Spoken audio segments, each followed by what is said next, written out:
Carla Estrada, nagmakaawa kay Catherine Bernardo na balikan si Daniel Padilla. Isang emosyonal na tagpo ang naganap kamakailan sa mundo ng showbiz. Carla Estrada, ina ni Daniel Padilla, nagpakumbaba at nakiusap kay Catherine Bernardo. Ipinakita ni Carla ang kanyang buong pusong pagmamakaawa upang balikan ni Catherine ang kanyang anak. Sa isang eksklusibong panayam, hindi napigil ang lumuhan ni Carla habang binabanggit si Catherine. Ayon kay Carla, labis na naapektuhan si Daniel matapos ang kanilang paghihiwalay. Sinabi pa ni Carla na araw-araw ay lungkot ang nararamdaman ng kanyang anak. Kwento niya, nawalan daw ng sigla si Daniel at tila ba nawalan ng direksyon. Makikita raw sa mga mata ni Daniel ang matinding pagsisisi at pangungulila. Para kay Carla, tanging si Catherine lamang ang makakapagpasaya muli kay Daniel.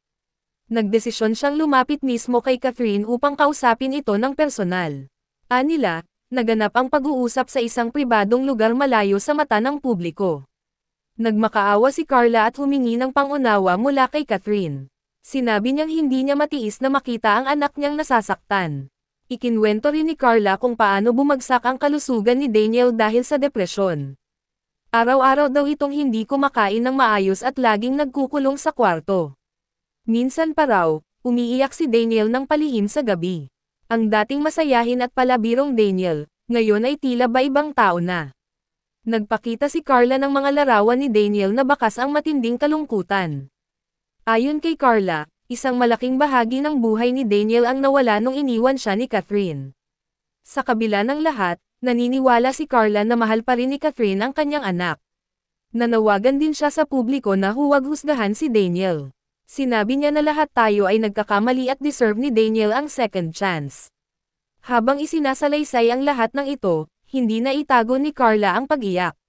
Samantala, nanatiling tahimik si Catherine ukol sa naging pakiusap ni Carla. Ngunit ayon sa malalapit kay Catherine, labis din itong naapektuhan sa nangyari. Ipinahayag ng ilang kaibigan ni Catherine na nahihirapan din itong magdesisyon. Alam daw ni Catherine ang pinagdadaanan ni Daniel ngunit kailangan din niyang protektahan ang sarili. Ayon sa kanila, mahal pa rin daw ni Catherine si Daniel ngunit puno ng takot ang kanyang puso. Marami ang humihiling na sana'y mapatawad ni Catherine si Daniel sa tamang panahon. Habang si Daniel, patuloy pa ring nagpaparamdam ng pagmamahal kay Catherine. Nito lamang nakaraang linggo, nag-post si Daniel ng isang malungkot na kanta sa kanyang social media. Maraming fans ang nagbigay ng suporta kay Daniel sa gitna ng kanyang pinagdadaanan.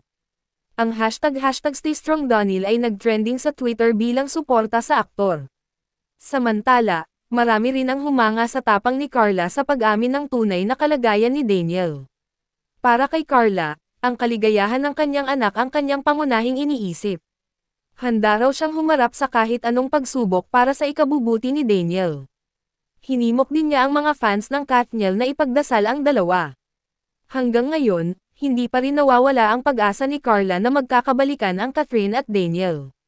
Pinangako rin ni Carla na tutulungan si Daniel na magbago at maging mas mabuting tao. Nakiusap siya kay Catherine na sana'y bigyan pa ng isa pang pagkakataon si Daniel. Para kay Carla, walang sino man ang perpekto, ngunit ang pagmamahalan ay kayang ayusin kung may kapatawaran. Umaasa si Carla na balang araw, mapapatawad ni Catherine ang kanyang anak.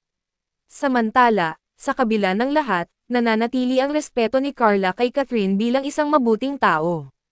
Sinabi niya na anuman ang maging desisyon ni Catherine, tatanggapin niya ito ng buong puso.